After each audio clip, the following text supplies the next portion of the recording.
Are there any questions? Yes. I was just wondering, how do you reconcile following the Buddhist path to enlightenment as a layperson while having like a foot in the world and a foot in the spiritual world? Like I feel at times it's like you're being torn in two different ways. So I find that very challenging. Well, you're very brave. I couldn't do it. I just jumped in. I could not do one foot in each. I was constantly torn apart, and I tried when I was 23 to be a nun. I was a nun for 4 years in India before I took to this particular tradition of nunship, and I got sucked back into the world, and then I just couldn't do it, and I went back to monastic life. And that was 30 years ago. So I feel like this works for me because I can't do two things. I can't multitask at any level anymore. So I think, but if you have right livelihood, if you follow the Eightfold Path and keep the 5 precepts at least, then that's pretty good. Base foundation. Many lay people during the time of the Buddha became stream winners, once returners, and non-returners. But anybody that became completely enlightened would be living a very different lifestyle. So it's not an obstacle to be a lay person. It's just more challenging. And you have to have a lot of focus and determination to keep your, protect your practice so that your lay life, your activities don't erode away from what you value. You have to examine, well, what do I value? Do I want my mind to develop, or do I want a temporary happiness, which I then can't reclaim in any way? Any experience that you think back to, you can look through all your photo albums. Oh, you don't keep albums these days. All your archives, the virtual, digital archives, and you flip through them, and then they do nothing for you. They really just make you happy for a few seconds. But then if somebody were to come along and slap you in the face, what would those photographs do for you? Nothing.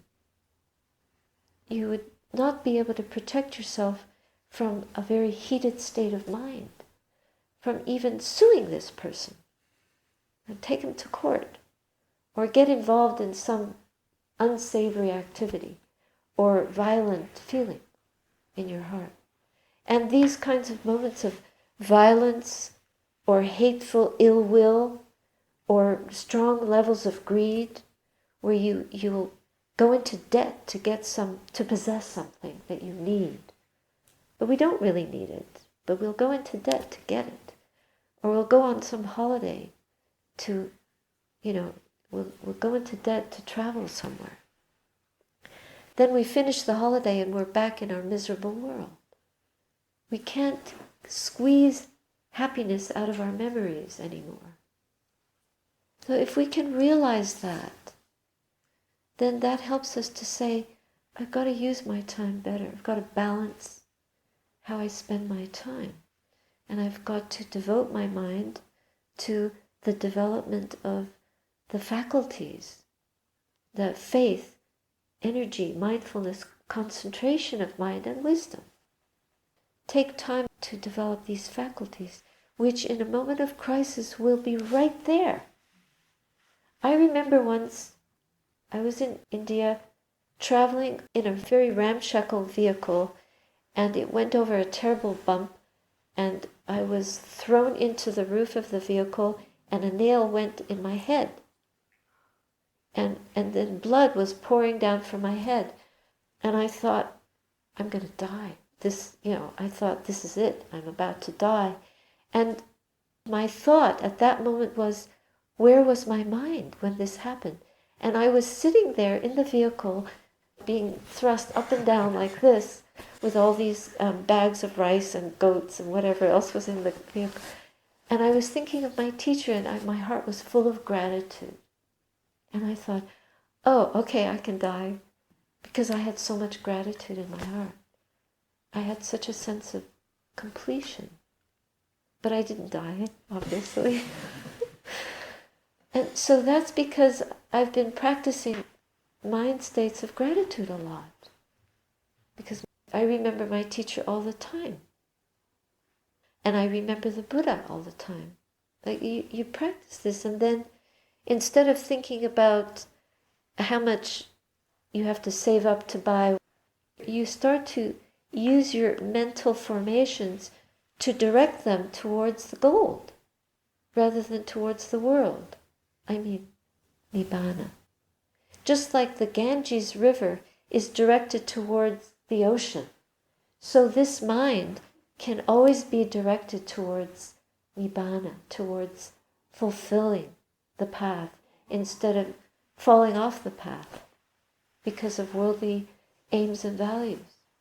And that you can do in lay life too. You're walking on your way to work, or you're walking from your car to the office, or you're standing in line in a shop to buy something, and instead of your mind being filled with greed, ill will, memories that make you irritated or frustrated, or desires about what you need to do tomorrow, and then you feel pressured because you have such a list of things you need to do, you just bring your mind to pure present awareness. You're holding the object that you want to buy. You feel the weight of it. You feel compassion for the person at the cash register who looks miserable, and you send them metta, karuna, mudita, upekkha, and then next thing you know, it's your turn. And you leave the store, but you didn't get impatient for 1 second. So then your mind has not been poisoned by impatience or by irritation. So every situation of city life, of daily life, is an opportunity for practice if we have enough development of the faculties to keep coming back to the present moment and not making excuses that I can't do this. We have to just be courageous and say, I can. You know, the little train that thought it could, or that thought it couldn't. I think I can, I think I can, I think I can. Chug along up the hill. And then you get up, and then on the way down, I knew I could.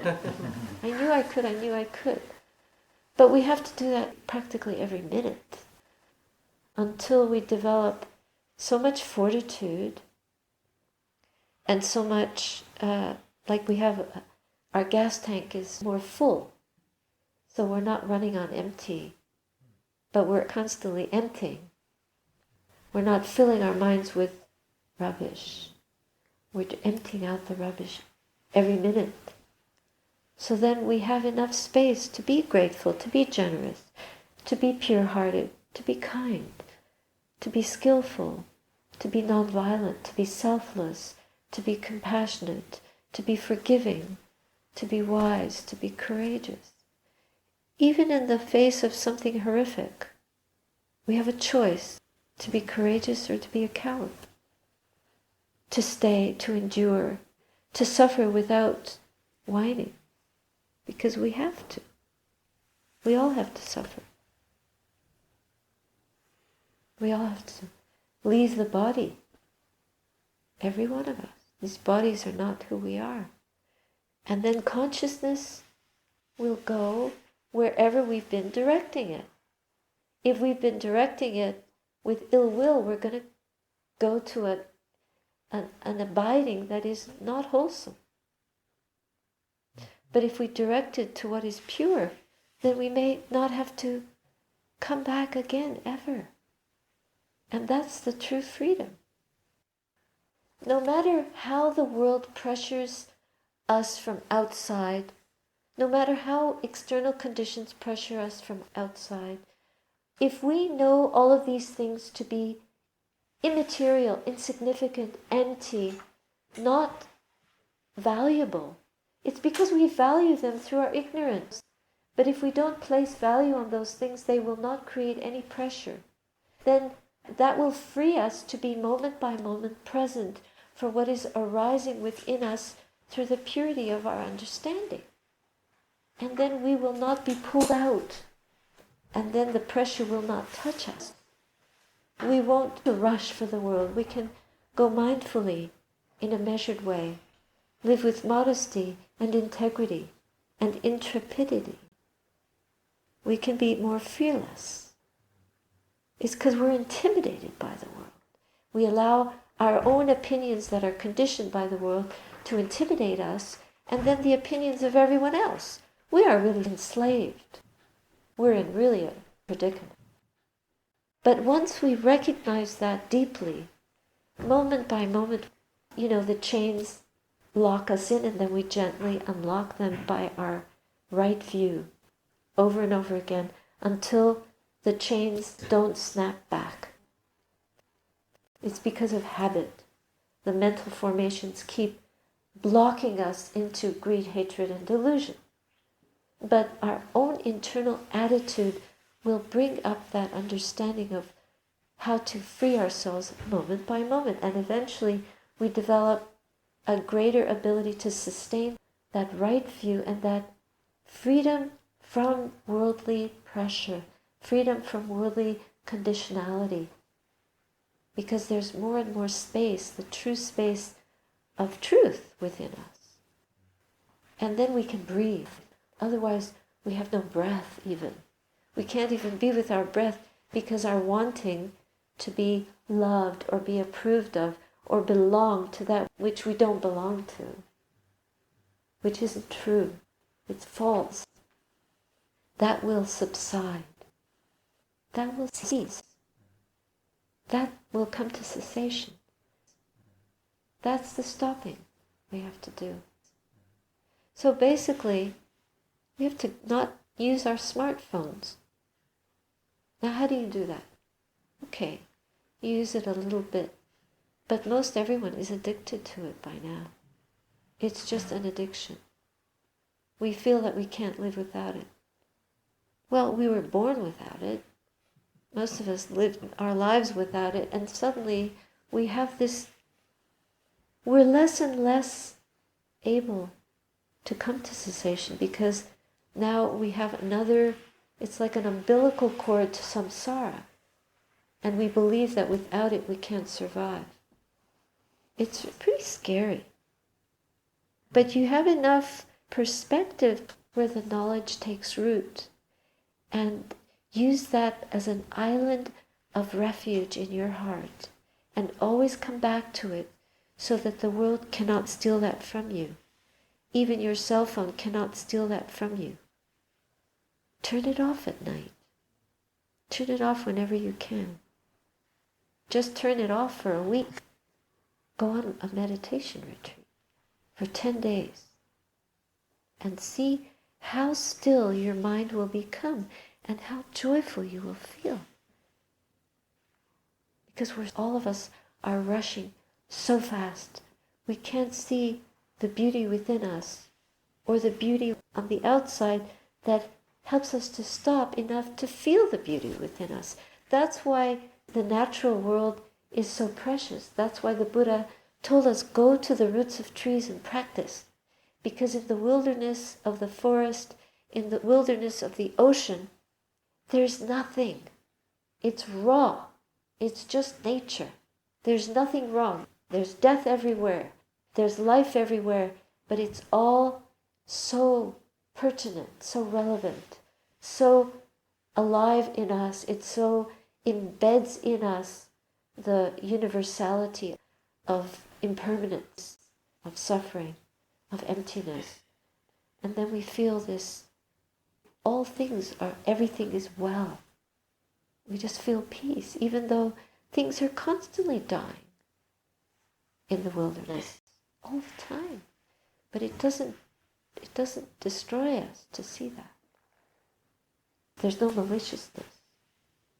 It's a different kind of violence. It dies down. So spend more time alone without all the artifacts. Go to a monastery. Shave your head. There's no guarantee. This is not a guarantee. People can live in a monastery and completely fritter away their time in useless things, like administration of the monastery. This is a kind of hell realm that I find myself in.